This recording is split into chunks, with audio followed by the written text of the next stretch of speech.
नमस्कार, मैं हूं विवेक शर्मा। पंजाब केसरी टीवी चंडीगढ़ दिख रहे हैं आप। अमेरिका में डोनाल्ड ट्रंप राष्ट्रपति चुनाव हार चुके हैं और लगभग ये तय हो चुका है कि अब उन्हें व्हाइट हाउस छोड़ना होगा। लेकिन अब इसको लेकर असमंजस की स्थिति पैदा हो गई है। तो आपको बताते हैं स्थिति पैदा क्यों हुई है। डोनाल्ड ट्रंप के बयानों से साफ हो गया है कि वो व्हाइट हाउस छोड़ने को तैयार नहीं है। लेकिन अगर वो ऐसा कर रहे हैं तो वो ऐसे पहले राष्ट्रपति नहीं है जो ऐसा कर रहे हैं। इससे पहले भी एक राष्ट्रपति ऐसा कर चुके हैं। क्या कुछ पूरा मसला है, चलिए आपको दिखाते हैं। हारने पर व्हाइट हाउस नहीं छोड़ रहे थे यूएस के दूसरे राष्ट्रपति। जॉन एडम्स ने व्हाइट हाउस छोड़ने से कर दिया था इनकार। नए राष्ट्रपति थॉमस जेफरसन को नहीं सौंप रहे थे पदभार। कर्मचारियों ने बंद कर दिया था आदेश मानना। मजबूरी में जॉन एडम्स ने छोड़ा था व्हाइट हाउस। बात अमेरिका में साल 1800 में हुए राष्ट्रपति चुनाव की है। अमेरिका के तत्कालीन राष्ट्रपति जॉन एडम्स साल को इस चुनाव में हार मिली थी। वह अमेरिका के दूसरे राष्ट्रपति और पहले उपराष्ट्रपति थे। उनके प्रतिद्वंदी थॉमस जेफरसन ने जीत हासिल की। इसके बावजूद जॉन ने थॉमस को कार्यभार सौंपने से इनकार कर दिया। फिर वो हुआ जिसकी उन्होंने कभी कल्पना भी नहीं की थी। शपथ ग्रहण समारोह में भी नहीं गए एडम्स। 20 जनवरी को थॉमस के शपथ ग्रहण समारोह में भी जॉन शामिल नहीं हुए।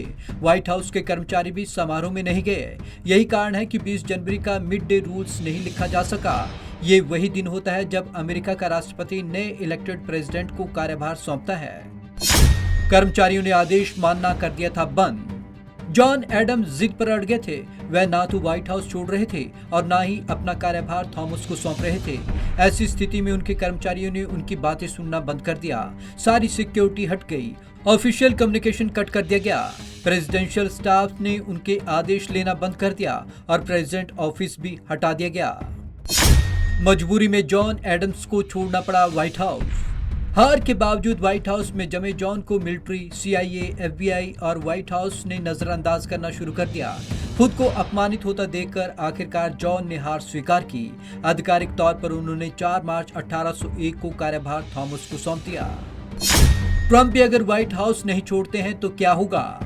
सीक्रेट सर्विसेज अपना फोकस ट्रंप के साथ बाइडेन पर भी कर सकती हैं। CIA ट्रंप और बाइडेन दोनों को ब्रीफिंग शुरू कर सकती हैं। इसमें टॉप सीक्रेट इंटेलिजेंस की रिपोर्ट समेत अन्य खुफिया इनपुट भी शामिल होंगे। आमतौर पर यह कमांडर इन चीफ को ब्रीफ किया जाता है। CIA की काउंटर इंटेलिजेंस टीमें जो CIA के लिए जासूसी करती हैं, वो दोनों को ब्रीफिंग देना शुरू कर सकती हैं। नए राष्ट्रपति के हिसाब से काम कर सकते हैं कर्मचारी। व्हाइट हाउस के कर्मचारी अपने नए राष्ट्रपति के हिसाब से काम करना शुरू कर सकते हैं। 20 जनवरी के मिड डे व्हाइट हाउस का स्टाफ पुराने राष्ट्रपति के सामानों को बाहर करके नए राष्ट्रपति के सामान बिना किसी अनुमति के अंदर ले आ सकते हैं। जनवरी से ट्रंप की सैलरी से व्हाइट हाउस का रेंट कटना बंद हो जाएगा। जनवरी से ही बाइडेन की प्रेसिडेंशियल सैलरी शुरू हो जाएगी और व्हाइट हाउस का रेंट उनकी सैलरी से कटने लगेगा। 20 जनवरी मिड डे से मेलानिया ट्रंप व्हाइट हाउस की बॉस नहीं रह जाएंगी। उनकी जगह स्टाफ डॉक्टर जिल बाइडेन को अपना बॉस मान सकता है। 20 जनवरी मिड डे से राष्ट्रपति के सारे ऑफिशियल कम्युनिकेशन ट्रंप के पास से हटा लिए जाएंगे। Pentagon, CIA, FBI, attorney general, secret services के अफसर पुराने राष्ट्रपति को गार्ड देने से पहले तक संवाद जारी रखेंगे। बीस्ट और एयरफोर्स 1 ट्रंप को सैल्यूट करेंगे और अपना फोकस बाइडेन की तरफ कर लेंगे। बीस्ट बिना किसी के इजाजत के बाइडेन का ब्लड सैंपल लेगी।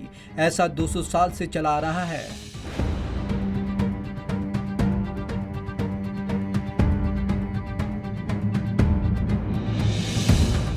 तो अमेरिका में इतिहास एक बार फिर से खुद को दोहराने की ओर अग्रसर है। 220 साल बाद एक बार फिर वैसा हो सकता है जैसा कि एडम्स ने किया था।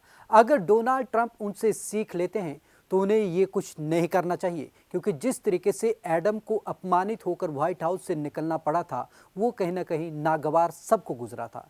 तो आज की इस खास रिपोर्ट में बस इतना ही। विवेक शर्मा को दीजिए इजाजत। नमस्कार।